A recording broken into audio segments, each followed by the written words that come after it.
यो आपका Sharma Hindi study point में स्वागत है।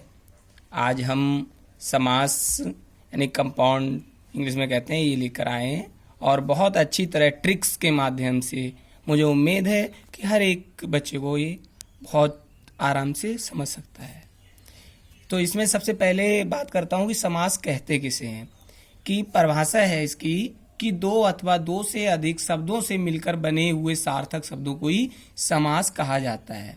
और इसको एक हम अलग तौर से भी लिख सकते हैं कि समास वह दो शब्दों संक्षिप्त अथवा आस का मतलब होता है कथन शब्द के मेल से बना है, जिसका अर्थ होता है संक्षिप्त कथन या शब्द। समास प्रक्रिया में शब्दों का एक संक्षिप्तीकरण भी किया जाता है। और एक नोट्स और है कि दो अथवा दो से अधिक शब्दों के मिलकर बने हुए नए सार्थक शब्द समास कहलाते हैं। तो इसमें कुछ समस्त पद और समासिक पद इसके समास के नियमों से बना होता है। इसी तरह से एक समस्त पद या समासिक पद वह कहलाता है। ठीक है, तो सबसे पहले मैं आपके सामने बात कर रहा हूं कि समास के भेद। तो समास के 6 भेद होते हैं। पहला होता है अव्ययीभाव समास, तत्पुरुष समास, कर्मधारय समास, द्विगु समास और द्वंद्व समास और बहुव्रीहि समास।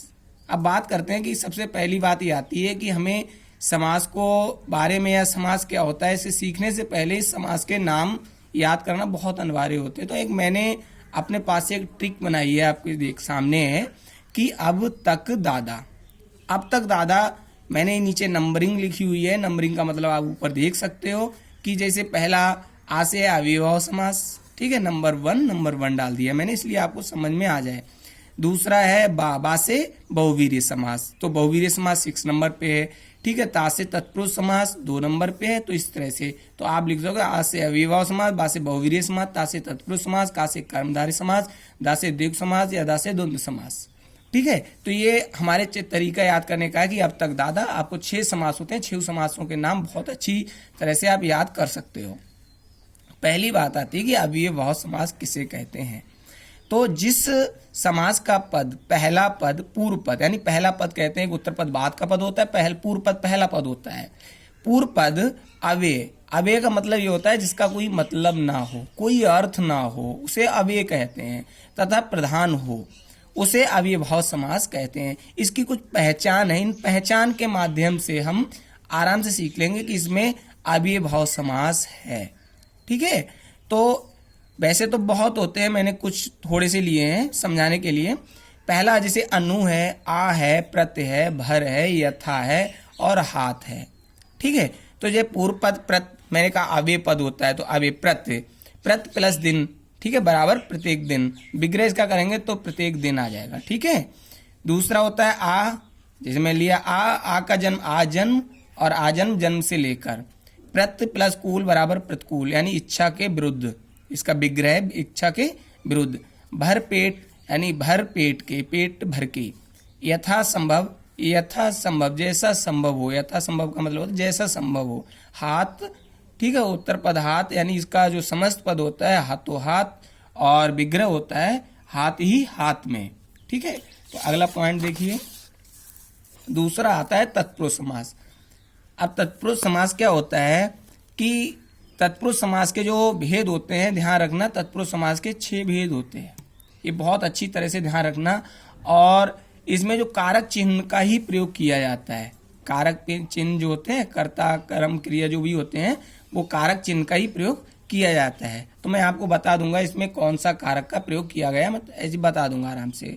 तो तत्पुरुष समास किसे कहते हैं कि जिस समास के बाद का अथवा उत्तर पद प्रधान होता है, जो उत्तर पद बाद का जो पद होता है प्रधान होता है, दोनों पदों के बीच का कारक चिन्ह लुप्त हो जाता है, उसे तत्पुरुष समास कहते हैं। उदाहरण है राजा का कुमार बराबर राजकुमार, या धर्म का ग्रंथ धर्म ग्रंथ। तो ये तत्पुरुष समास के 6 भेद हैं। मैं 6 भेद आपके सामने बता रहा हूं कि पहला आता है कर्म तत्पुरुष समास। तो इसमें जो कर्म तत्पुरुष समास जो होता है, तो ये द्वितीय तत्पुरुष होता है।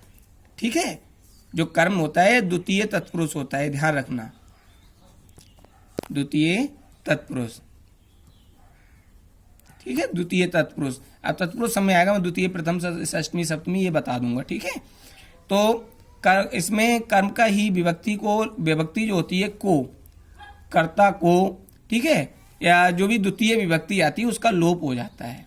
जैसे गगन को चूमने वाला, इसका जैसे इसका लोप हो जाता है, इसका विग्रह है गगन को चूमने वाला, बराबर होता है समस्त पद में आता है गगन चुंबी। दूसरा है यश को प्राप्त, यश प्राप्त। तीसरा है जेब को कतरने वाला, ठीक है, को, तो को जो का लोप विभक्ति को है, द्वितीय विभक्ति को, इसका लोप हो जाता है तो जेब को हटा देंगे, जेब कतरा जो हो जाता है, ठीक है। अब दूसरी बात, नंबर 1 हो गया आपका कर्मधारय समास, कर्म तत्पुरुष समास। दूसरा होता है करण तत्पुरुष। तो करण तत्पुरुष में तृतीय विभक्ति आती है, तृतीय, ठीक है, तृतीय तत्पुरुष होता है।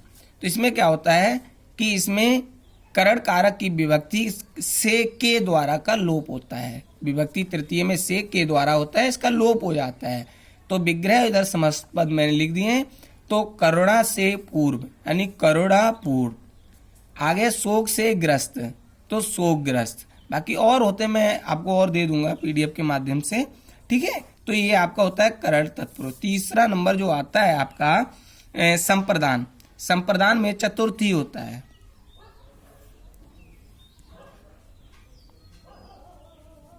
चतुर्थी। तो इसमें क्या हो, इसमें संप्रदान कारक की विभक्ति के लिए लुप्त हो जाता है, चतुर्थी विभक्ति के लिए। इतना भी ध्यान रखना कि इसमें तृतीय विभक्ति में से के द्वारा आता है, द्वितीय में यानी को आता है, और इसमें चतुर्थी विभक्ति में के लिए आता है। तो इसमें आता है प्रयोग के लिए शाला, समस्त पद में आ जाएगा प्रयोगशाला। दूसरा आता है स्नान के लिए घर, बराबर स्नान घर, ठीक है।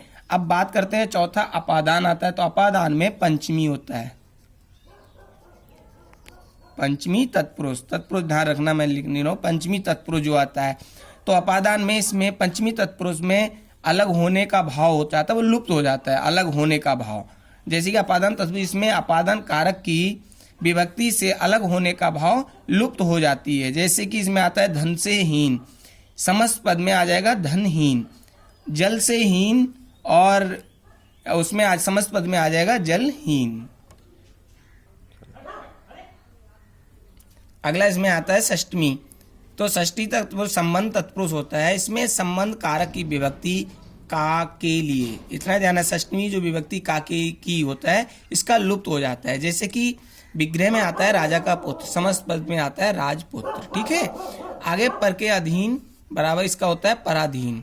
देश की रक्षा यानी कि का यानी राजा का पुत्र, या के आता है राजा के अधीन, या की अब इसमें दे रहे हैं देश की रक्षा, देश रक्षा। आगे छठा जो होता है इसमें सप्तमी विभक्ति होता है। तो इसमें अधिकरण कारक की विभक्ति में पर लुप्त हो जाती है। ये विग्रह है, जैसे शोक में मग्न या शोक मग्न, आप पर बीती आप बीती, ठीक है। तो ये दो। तीसरा आपका आता है कर्मधारय समास। बहुत अच्छी तरह से समझें कि जिस समस्त पद का उत्तर पद प्रधान हो, पद तो आपको पता है, एक पूर्व पद होता है, दूसरा उत्तर पद होता है। तो जिस समस्त पद का उत्तर पद प्रधान हो तथा पूर्व पद व उत्तर पद दोनों में उपमान उपमेय अथवा विशेषण विशेष संबंध हो, वह कर्मधारय समास कहलाता है। इसकी पहचान आप ध्यान से, पहचान को बहुत अच्छी तरह से पढ़ें कि विग्रह करने पर जो पद के मध्य में है जो केस समान आदि आते हैं। जैसे कि विग्रह में इसका उदाहरण में है चंद्र के समान मुख, चंद्रमुख हो जाता है। आगे है विग्रह में आधा है जो मरा, अधमरा हो जाता है, ठीक है। और इसमें बहुत से होते हैं कनकशीलता, कनकलता, प्राणों के समान प्रिय, प्राण प्रिय, मृग के समान नयन, मृग नयन, देश रूपी लता, देश लता। और इसमें नीला है कंठ, नीलकंठ, महान है जो देव, महादेव, परम है जो आनंद, परमानंद आदि बहुत से उदाहरण हैं, ठीक है। चौथा आपके सामने है द्विगु समास। जिस समस्त पद का पूर्व पद, जिस समस्त पद का पूर्व पद संख्यावाचक विशेषण हो वह द्विगु समास कहलाता है। इसमें समूह या समाहार का ज्ञान होता है। दो पहरों का समूह, दो पहर, तीनों कोणों का समाहार त्रिकोण। तो इसमें दोनों बताया मैंने, एक का समूह, ठीक है, और दूसरा समाहार। इसमें बहुत से उदाहरण और भी हैं, जैसे 7 सिंधुओं का समूह सप्त सिंधु, 2 तीनों लोकों का समाहार त्रिलोक बता ही दिया आपको, 4 राहों का समूह चौराहा, 9 रात्रियों का समूह नवरात्र, 7 ऋषियों का समूह सप्तऋषि, 5 मणियों का समूह पंचमणि, 7 दिनों का समूह। तो यहाँ समूह या समाहार का जहाँ पर आता है वहां पर द्विगु समास होता है। 5वां आपके सामने है द्विगु समास। तो जिस समस्त पद के दोनों पद प्रथम पद और उत्तर पद प्रधान हो अथवा विग्रह करने पर और एवं या अथवा लगता हो वहां द्वंद्व समास कहलाता है। पहचान है कि दोनों पदों के बीच में प्रायः योजक चिन्ह बहुत अनिवार्य है। 100% आप इसको जहाँ पे योजक चिन्ह आता हो बीच में आप ध्यान रखें, वहीं पर टिक, चाहे कंपटीशन के एग्जाम में हो, चाहे हाई स्कूल हो, चाहे इंटर किसी भी क्लास में हो, तो वहां पर आपका यहाँ पर द्वंद्व समास ही होगा। जहाँ पर योजक चिन्ह जो लगा होता है वहां पर द्वंद्व समास होता है।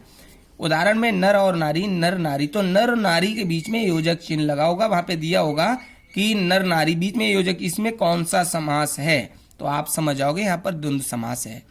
अगला उन्होंने दे दिया उतार चढ़ाव या उतार या चढ़ाव, इस तरह से दे सकते हैं उतार या चढ़ाव। इसमें पूछेंगे इसका समास का नाम बताइए, तो इसमें आप उतार या, तो मैंने इसमें एक उदाहरण के तौर पे पहचान के तौर बताया कि इसमें दोनों प्रायः योजक चिन्ह होता है, जैसे कि पर और एवं या अथवा लगता हो बीच में अथवा, तो वहां पर तुम्हारा द्वंद्व समास होता है। जैसे कि ऊंच या नीच, ऊंच, ठीक है, ऊंच योजक चिन्ह, फिर नीच आ जाता है, भला या बुरा, भला बुरा, या नाक और कान, नाक कान, माता पिता, ठीक है, ताऊ ताई, या और बहुत से उदाहरण, गुण और दोष, देश और विदेश आदि बहुत से उदाहरण हैं। ठीक है, अगला आपका लास्ट आता है बहुवीर्य समास। तो बहुवीर्य समास में क्या होता है कि जिस समस्त पद में कोई पद प्रधान नहीं होता है, इनमें कोई पद जो होता है प्रधान नहीं होता है, दोनों पद मिलकर किसी तीसरे पद की ओर संकेत करते हैं, उसमें बहुवीर्य समास होता है। तो बहुवीर्य समास का भी बहुत अच्छी, जैसे उदाहरण इसमें है, समस्त पद में एक लंबोदर है, लंबा है उधर जिसका, अर्थात कौन है जिसका लंबा उधर, गणेश हो जाता है। 10 आनंद, 10 है आनंद जिसके, रावण दशानन हो जाता है। ठीक है, और 4 है वो जो है जिसकी चतुर्भुज यानी विष्णु होते हैं, और प्रधानमंत्रियों में प्रधान है जो प्रधानमंत्री। ठीक है, पीताम्बर जो आता है, पीत है अंबर जिसका कृष्ण, या त्रिलोचन है, 3 है लोचन जिसके शिव। ठीक है, घनश्याम, घन के समान श्याम है जो कृष्ण। मृत्युंजय होता है मृत को जीतने वाला, शंकर होता है। ठीक है, चतुर्भुज मान लो 4 हैं भुजा है जिसकी वह विष्णु, या और महावीर मान लो, महान है जो वीर हनुमान। ठीक है, तो ये आज हमारे समास हुए, और कैसी वीडियो लगी आप हमें कमेंट करके बताएं, और हमारे चैनल को सब्सक्राइब करें, शेयर करें और लाइक करें। नमस्कार, जय हिंद, जय भारत।